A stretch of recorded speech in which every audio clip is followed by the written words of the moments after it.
afternoon, class. I am Eric. This is Kyle, Jesse, Ben, and Drew, and today we're going to be going over what we've been doing this semester.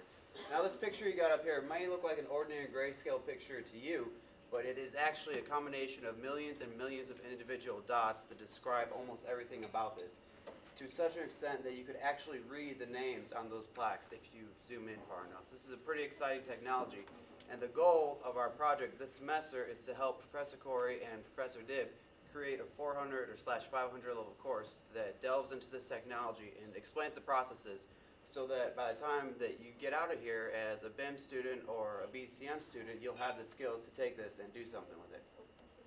Now, basically, we surveyed the companies and we wanted to see how prevalent this technology actually was. And in our initial survey that we sent out, of the 16 companies that responded to us, 13 of them said they actually use this technology frequently.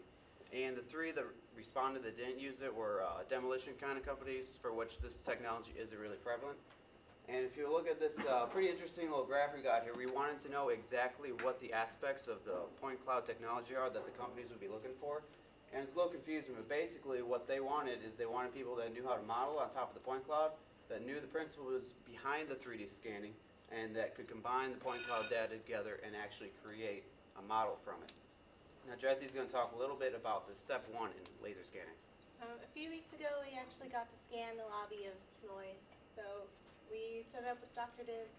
We went down there and we watched him set it up, and he explained everything to us, and we videotaped it and took lots of pictures.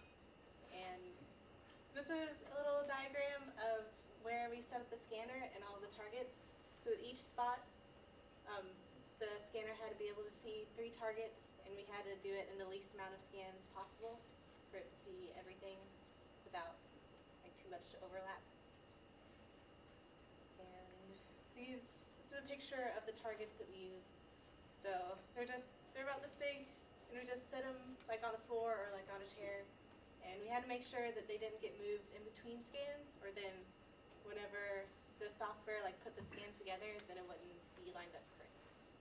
Alright, so then the next step after you scan is actually putting all of this data together.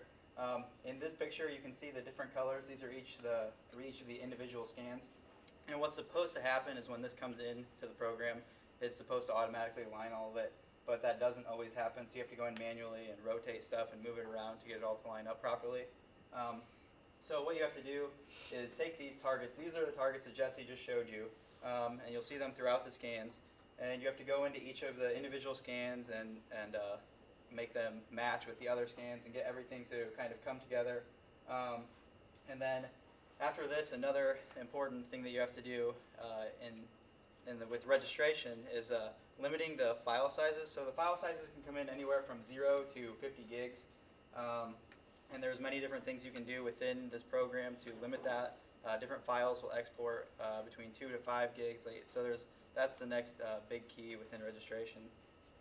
And speaking of exporting, the next big step would be modeling over this point cloud data, because on its own, it's a lot of points, but you can't really get anything from those.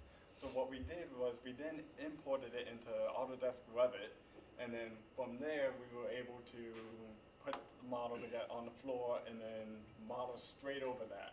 As you can see from this, you can start on a corner and then it will give you a guideline, and from that line you can just follow it up and then draw one big wall, and then from that point you can reach the end of that set of points and it will actually recognize that, and you can start a next wall and just outline the whole building, making that a lot faster as you don't have to measure. And then when it's all said and good, you can then change the heights to match the height of the scans, and you can add a second story as you have that giant triangle section in the main lobby that shoots straight up. We got that. We were able to accurately wall that off, and it's just a fraction of the time it normally takes.